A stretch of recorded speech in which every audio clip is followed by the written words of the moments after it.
Sorry मित्रों, आज के लिए प्रेस में आपको इसलिए बुलाने की आवश्यकता हुई कि क्या भारत की आइडेंटिटी को बदनाम करना इंडिया गठबंधन की फितरत बन गया है? क्या भारतीय आस्था को अपमानित करना उनका पॉलिटिकल एजेंडा बन गया है? क्या भारतीय संस्कृति और संस्कार को पब्लिकली ह्यूमिलिएट करना उनका पॉलिटिकल एजेंडा है? ये बात हम बहुत जिम्मेदारी से कहना चाहते हैं। It is evident that insulting India's ethos, publicly humiliating Hindu gods, and questioning the very idea of India has become the hallmark of the political agenda of the India government. और इसका एक कारण क्या है? जो डीएम के उनके LI हैं, उनके एक मंत्री कल गए थे सुप्रीम कोर्ट रिलीफ के लिए। बाकी उनका मैटर सब जुडिस सब्जेक्ट टिप्पणी नहीं करने, सुप्रीम कोर्ट ने एक बहुत बड़ी बात कही कि you take undue liberty with the freedom of speech and you come to the Supreme Court. Stalin ने क्या क्या बोला था आपको मालूम है? उनके दूसरे पार्टी के नेता ए राजा है,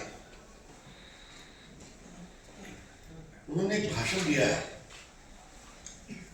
मोदी जी पर क्या बोला है मैं अलग से आऊंगा, लेकिन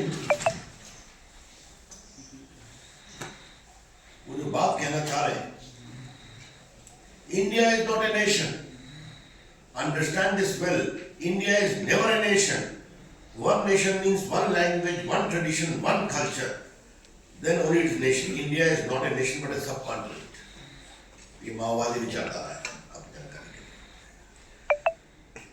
Tamil is one nation, Odia is one nation. फिर कहते हैं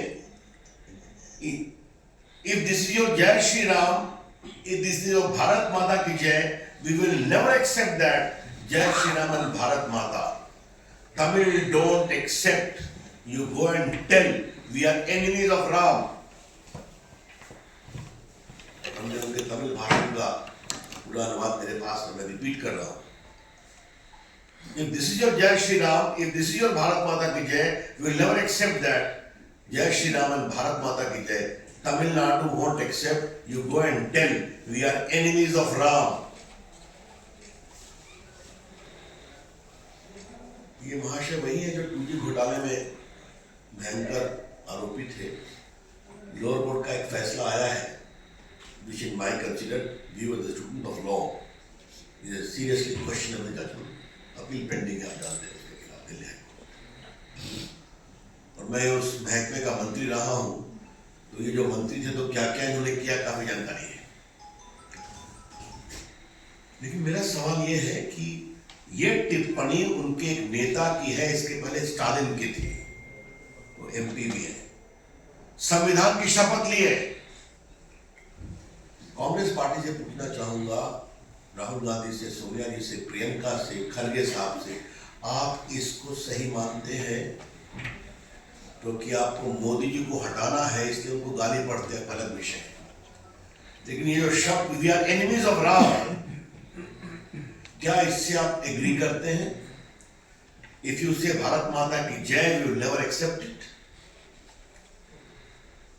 मैंने सुना राहुल गांधी आज उज्जैन जा रहे हैं महाकाल का दर्शन करने।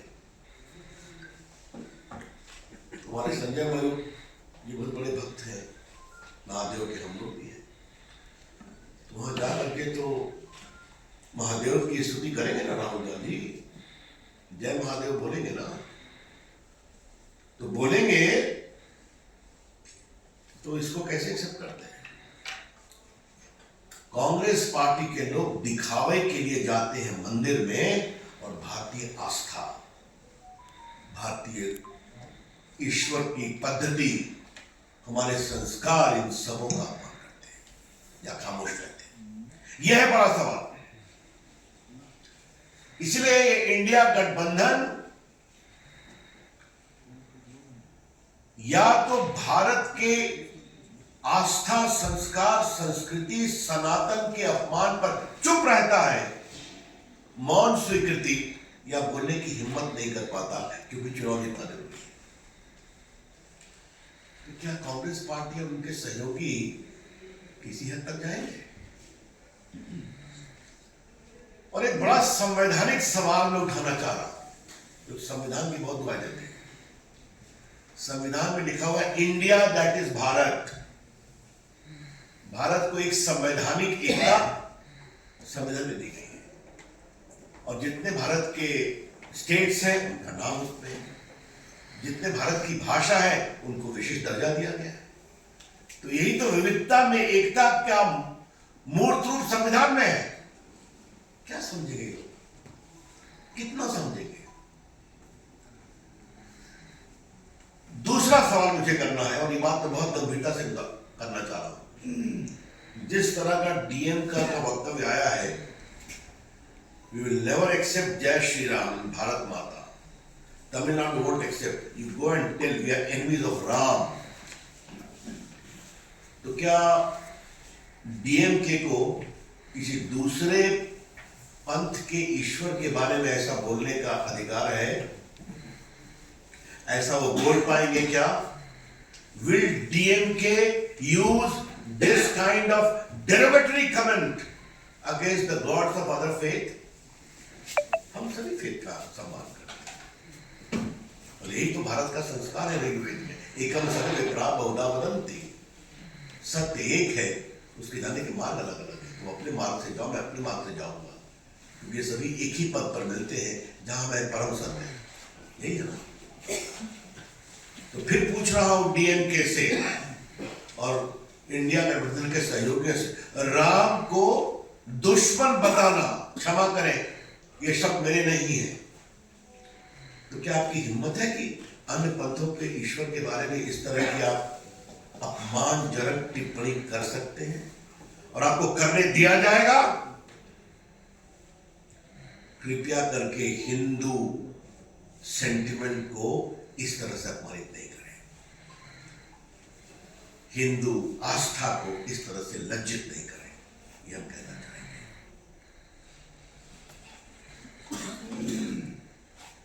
दो बातें और कहनी है। आप अपनी हताशा में मोदी जी को कितना गाली पड़ेंगे? हर बार पीटते हैं, फिर भी नहीं सुधरते।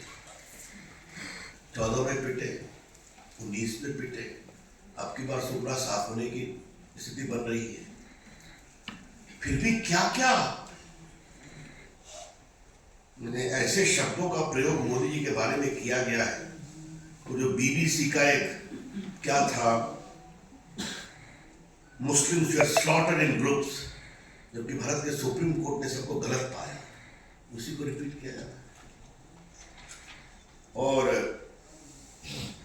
मोदी जी के बारे में क्या क्या शब्दों का प्रयोग किया गया, हम इसकी पूरी भर्त्सना करते हैं। मैं अपने क्षेत्र से कल रात में आया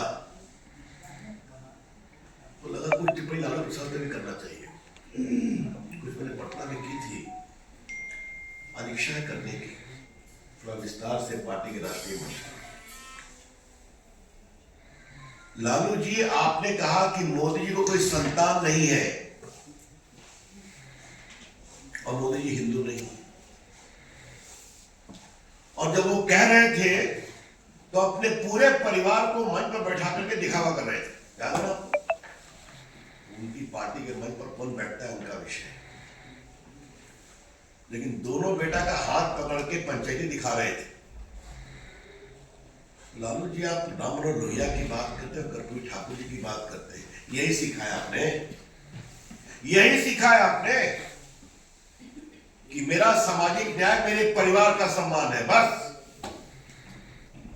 इस सामाजिक न्याय से ढकोसला कुछ हो नहीं सकता। और लालू जी, आपको किसने अधिकार दिया कि आप सर्टिफिकेट है हिंदू कौन है कौन नहीं है? तो आपसे पूछ रहा हूं हिम्मत तो आपको हुई नहीं प्रभु राम का दर्शन करने के निमंत्रण के बावजूद। तो आज जो डीएमके ने कहा है कि राम इज एन एनिमी, क्या कह रहा है आप? जवाब दीजिए इसका। ये सवाल उन पर भी लागू होता है। और इन सभी टिप्पणियों की हम बहुत भर्त्सना करते हैं। मित्रों, मुझे एक अंतिम बात कहनी है इसमें। जिस तरह से मोदी का परिवार ये मुहिम देश में चल पड़ी है, इसकी लोकप्रियता देख करके हम सभी भावुक हैं। कहां से, और सही भी है, जिसका कोई नहीं उसके नरेंद्र मोदी है, ये काम करके दिखाया। कल मैं अपने क्षेत्र में बहुत लाभार्थियों के बीच में घूम रहा था, उनके भाव मैंने देखा है और बाकी जगह नहीं। तो मित्रों, ये तो बन गया, लेकिन टीएमसी के एक विधायक है रामेंद्र सिंह राय, वो तो कमाल की बात की है। एक विधायक का हमको नोटिस नहीं लेना था, लेकिन क्या कहा है? मंदिर में तो भगवान की प्राण प्रतिष्ठा ब्राह्मण करते हैं, इमाम करते हैं, तो नरेंद्र मोदी ने कैसे कर दिया प्राण प्रतिष्ठा? ये कौन सी सोच है? जिस सनातन में माता सबरी को स्थान मिलता है, जिस सनातन में निषाद राजा को सम्मान मिलता है, जिस सनातन में संत रविदास को एक बड़ा संत कहते हैं, तो क्या कह रहे हैं कि नरेंद्र मोदी ब्राह्मण नहीं है तो कुछ आने का अधिकार नहीं है? ये बहुत ही कुत्सित सोच है। ममता जी, आप खामोश क्यों हैं? आपने कुछ बोलबेन की? खाली काली मंदिर में जाकर दर्शन करेंगे ममता जी? हम इसकी बहुत भर्त्सना करते हैं। इसलिए ये जो टिप्पणी की गई है वो देश के गरीबों का अपमान है, देश के पिछड़ों और पिछड़ों का। कोई पिछड़ा मंदिर में प्राण प्रतिष्ठा नहीं कर सकता, ये सोच है, सामंतवादी सोच इन लोग, और हमें टिप्पणी करते हैं। बस मित्रों, मुझे अपनी ओर से इतना ही कहना था। इफ एनी क्वेश्चन था, मैं विल